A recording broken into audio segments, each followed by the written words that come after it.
Have you ever wondered why Jawas steal and swindle all the time? Whether they're jacking the Mandalorian ship, the Razor Crest, or messing with Obi-Wan Kenobi's property, the tiny brown-cloaked aliens never have a problem with stealing, and there's a reason for that, and it actually ties back to the dark side and one of the most powerful dark side empires that ever roamed the galaxy.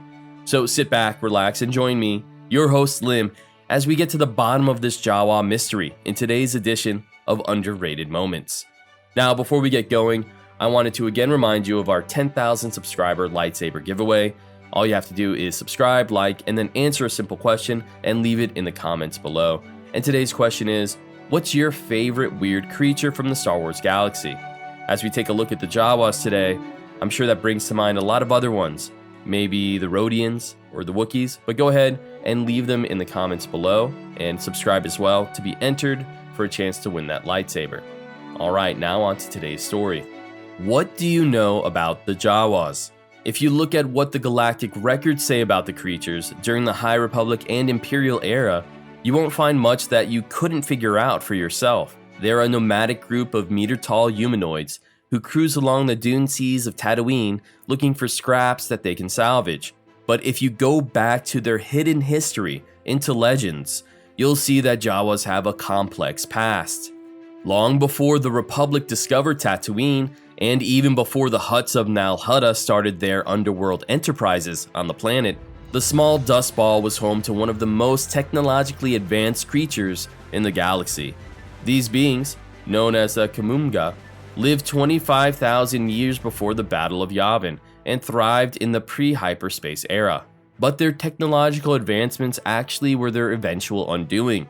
Although they didn't yet have access to hyperspace engines, they figured out how to achieve flight and soon after, space travel.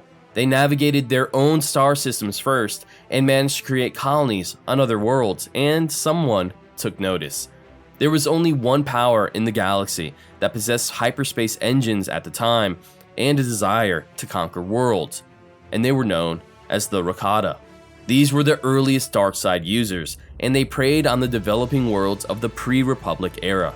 Once they saw the Kamunga of Tatooine were prospering, the Rakata turned their attention to this outer rim world, and after a brief conflict, they decided that conquering the natives just wasn't worth it.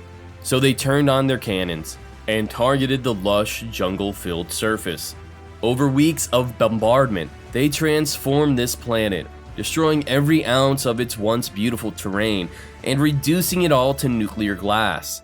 The few natives who survived were forced to adapt to their new surroundings, and two subspecies developed, the Sand People and the Jawas.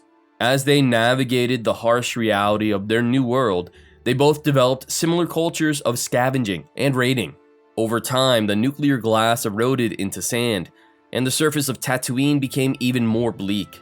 But over the millennia, Hutt, Rodian, and human settlers started to appear in greater numbers, and it was the perfect opportunity for the struggling Jawas to gather much-needed supplies and resources. Thanks to the Rakata, the once prospering and technologically advanced natives were reduced to these petty thieves in the form of the Jawas and the Tuskens. But even though their environment initially forced them to scavenge and steal, Jawa culture eventually developed a philosophy based on the practice. In later years, when the Jedi Civil War and Hutt conflicts touched the surface of Tatooine, the Jawas didn't embrace the technology of the Offworlders. Instead, they simply stole the droids, the transports, and the weapons in order to sell them back. Had they possessed the curiosity and the ambition of the original Tatooine natives, modern Jawas would have undoubtedly used the new technology to revive their world.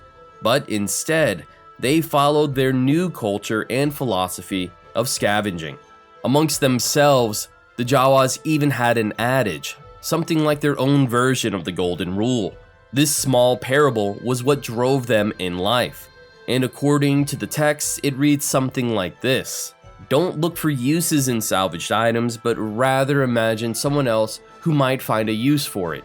And you can see that in their day-to-day life. The most iconic pieces of equipment that Jawa used, their Sandcrawlers, were even stolen from a weapons manufacturing company that once supplied the Republic during the Mandalorian Wars.